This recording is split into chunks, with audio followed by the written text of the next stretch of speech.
It's election season, and AI-created deep fakes and fake news are a hot topic and also a serious concern. But how dangerous are they, and how worried should you be?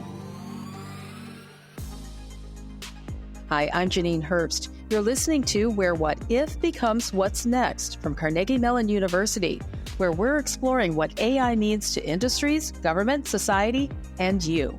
On this episode, AI-generated deep fakes, misinformation, and disinformation.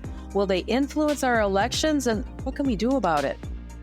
Joining me today, Matt Brown, National Race and Politics Reporter for the Associated Press, Kathleen Carley, Director, Computational Analysis of Social and Organizational Systems at Carnegie Mellon University, and Ramayya Krishnan, Dean, Heinz College of Information Systems and Public Policy, and the Faculty Director of the Block Center for Technology and Society at Carnegie Mellon University. So what exactly is a deep fake? Deep fakes are a product of generative artificial intelligence that either manipulates the likeness and voices of real people or creates fake people from scratch. And since we're in the thick of a contentious political season, deep fakes have already started to appear. There have been deepfake videos on social platforms, fake images on news outlets, and fake robocalls for candidates from small to big races. They can sound or look like well-known politicians, starting at the top with President Biden, former President Trump, or former President Obama, or even your favorite singer, encouraging you to vote or not vote a certain way. Kathleen, what's going on with deepfakes? Well, first off, there's not as many as you would think. And secondly, they're not the only and main way in which disinformation is spread. But what has been happening is that new technologies have been appearing in the past 3 years that make it easier and faster to create these with less information, with less knowledge, with less expense. So that's why we're seeing an increase in them. So is a deepfake misinformation or disinformation, or are all three of those things different? They're all three very different things. So disinformation refers to information that is inaccurate, but it is spread by things, people or robots, with the intent to mislead or to cause problems. So they know what's wrong and they're sending it anyway. Misinformation is information that is inaccurate, but the sender doesn't know that. There's no intent to mislead. They're just sending it. And a deep fake is actually used in two ways. One is that it's like a talking head. It's something that looks and sounds like a real human being, but it was completely computer generated.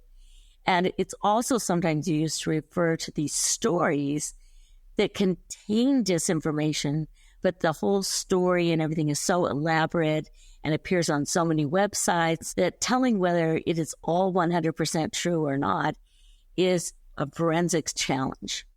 So how easy is it to make a deep fake, Ramayya, and how readily available are they? I was at a conference recently in Davos, and you could walk up to a terminal where they would say, deep fake yourself. The point of that was to say, how easy is it to actually create a deep fake of you? So 30 seconds of audio or video engagement with this terminal would then allow for a content to be created where you could be saying things that you did not say. And this could be for fun purposes. I mean, you could imagine that there could be all sorts of interesting, fun kinds of things, but you could also imagine it could cause reputational damage, for instance, both economic, but also reputational. You could imagine the same thing happening with a video of politicians, of leaders. I mean, there have been deep fakes of President Biden. The most recent election in Pakistan had a deep fake of the former Prime Minister, Imran Khan, who was in prison, but their party effectively used a deep fake to actually run the campaign because he wasn't allowed to campaign. So you could imagine various uses of this kind of technology. So Matt, as a reporter covering political campaigns, what's your take on what's happening now with deep fakes? What I think is very important to understand about deepfakes in this moment is that from the reporting that I have done on this, one, it's very easy to look on the internet at the moment and see that there's all sorts of fake information out there. Artificial intelligence is incredibly accessible for many people at the moment, which means that people are able to create fake images for whatever reason they want. The vast majority of that at the moment does seem to be satire, and most people do seem to be able to tell when an absurd image of Barack Obama is an absurd image. At the same time, just the very capability that, one, people are able to make images that could even in some way seem plausible. For instance, the photos that we reported on at the Associated Press of Donald Trump standing with, large crowds of Black people. There's nothing immediately amiss about them until you realize that they do look a bit glossy, that there's issues with the number of hands some people have if you stare a bit too long. But the absurd uses of AI might take away from the alarm of the power of this new technology that some people might have, whereas the important thing for people to understand is that there's a healthy skepticism to have basically with anything that you see on the internet. And Ramayya, how can you tell when a generative AI technology is being used for satire or for a deep fake? To unpack that, I think you need to think about the content creation part. How is content created? How is content distributed? And then how is content consumed, right? If you think of each of these three elements, so content creation, did you participate willingly in the creation of this content, or was this content created without your knowledge, your permission, and then with what intent and purpose? Was it intended to, quote unquote, make fun of you? We have very liberal freedom of expression rights here. So somebody could create a deep fake of me in jest. But is this being done with a particular malicious intent? The second is the distribution of this content. How is this content distributed? Typically, it's distributed today on platforms like YouTube or on social media of various sorts. And when you distribute it, what's the obligation of that platform that distributes this content? And then there is a content consumption. Who's consuming the content? And when they consume the content, is the person who's consuming the content aware that they're interacting with content that has been AI generated? Is there some label that tells them this was AI generated?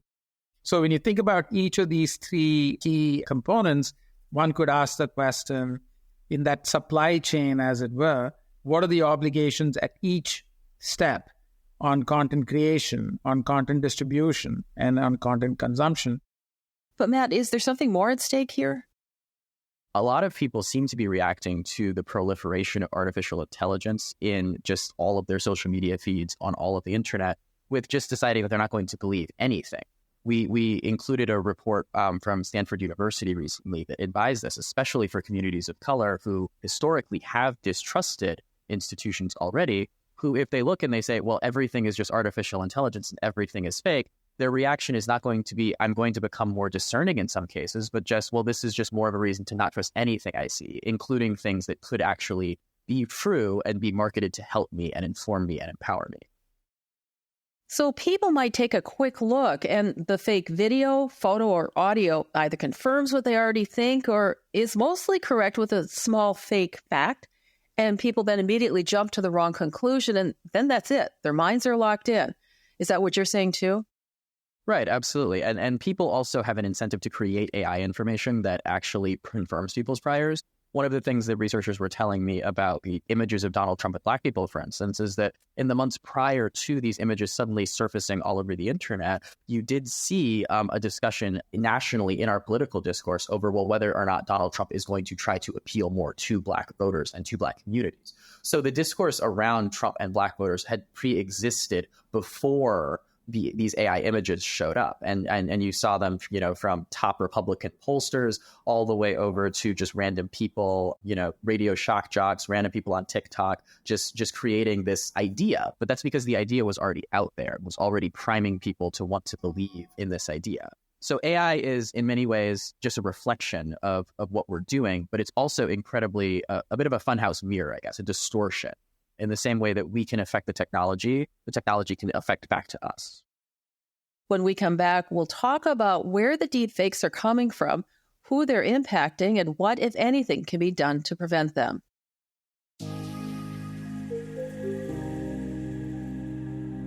As we enter the election campaigning season, there is the risk that generative AI will create deceptive and misleading content in real time and at scale and influence elections around the country.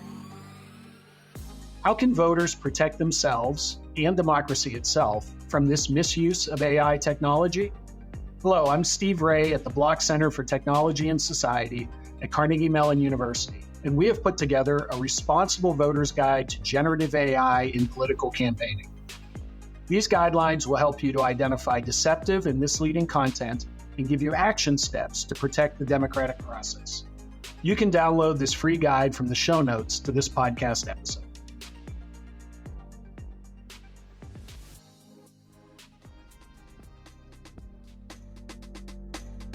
Welcome back. We're talking about AI and deep fakes.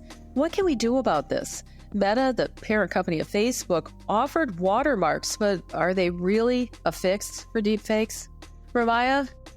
If you have such a watermark, you need the capacity to read that label and provide some input to a content consumer that the content that they're interacting with is AI generated. I applaud that Meta wants to do something to try and classify content, but that's not a silver bullet, is basically what I'm saying. It's not a perfect solution. It would be ideal if all content that is created has at content creation time a label, but we are not there because, first of all, Google has SynthID, Stable Diffusion has yet another watermark. In other words, we don't have one standard watermark on the content creation side that would allow for a standard way of detecting it and letting customers or consumers or citizens know about the content that they're interacting with as an AI-generated piece of content. Well, Kathleen, there's also something called tagging. Would that help? So tagging is like watermarking, and that would be the image and the words and everything else. And that is important. But the thing is, a lot of things can be used to spread disinformation that even if they're tagged, will still help the spread of disinformation. Because it's not just a matter of tagging it and saying that this was authentic by who it's said to be, but it's also, is it accurate? And things can be accurate, but still be used to spread disinformation. So, Matt, where are these fakes coming from? I mean, it could be a teenager making these at home, or they could be coming from an international marketing company or even a foreign government, right? Right. Well, that's actually one of the frustrating things about artificial intelligence is that whereas past misinformation campaigns and disinformation campaigns usually required a decent amount of effort to really be able to really get into the bloodstream of the information ecosystem, you could go and say, well, this is a content mill somewhere either in the US or abroad, or that this is some invested government actor who is attempting to influence the media environment here. Whereas with artificial intelligence, because these AI systems are so powerful and because they're increasingly accessible and very cheap to access, in many cases, you can just be someone in your bedroom coming up with some of these images through some of the advances here. So that is something that I think is not fully appreciated about where some of these images can be generated from, given their outsized effect on the media environment that we have. There are plenty of cases that you can, surmise where yes, there is going to be motivated reasoning for why foreign governments are going to be interested in influencing America's elections, for why partisan actors here in the United States are going to be very interested in influencing elections. And we're going to need to be very, very vigilant about that and discerning about that. Ramayya, what can we do? What can be done? Do we need cooperation between companies and governments? I mean, there's the Industry Coalition for Content Provenance and Authenticity, known as C2PA, working on setting standards for watermarking, but is that even enough? When this industry body called C2PA, which is focused on content provenance, was created, it had Microsoft and Adobe, but it didn't have Google. But now Google recently joined the C2PA alliance because I think there's a recognition that there needs to be a private industry-led body.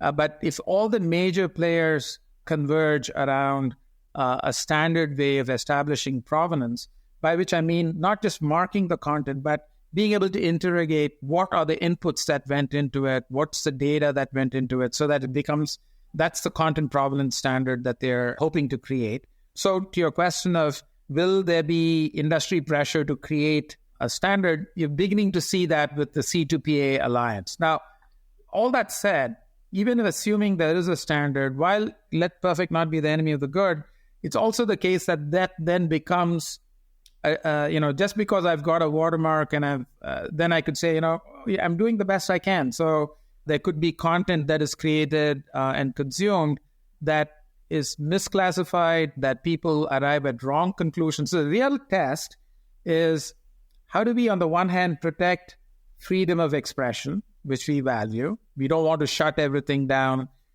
in ways that, if something is deemed inappropriate. We should have freedom of expression. So, Kathleen, CMU has two centers working on AI. The Block Center, a university-wide research center focusing on the responsible use of AI, its relation to work and the future of society. And the other one is? The Ideas Center is the Center for Informed Democracy and Social Cybersecurity, which is CMU's Center for Online Harms like Disinformation. Okay, those centers put out the CMU Voters Guide to help people understand and protect themselves from deepfakes, right? Yeah. The two centers basically got together and kind of worked on what do we know most about technology and how disinformation is spread and how AI and bots and things like that are used to spread it, and what is explicitly there because of the new generative technologies and which predate it. And then we put together some signs and signals for it that would help people to recognize and spot it.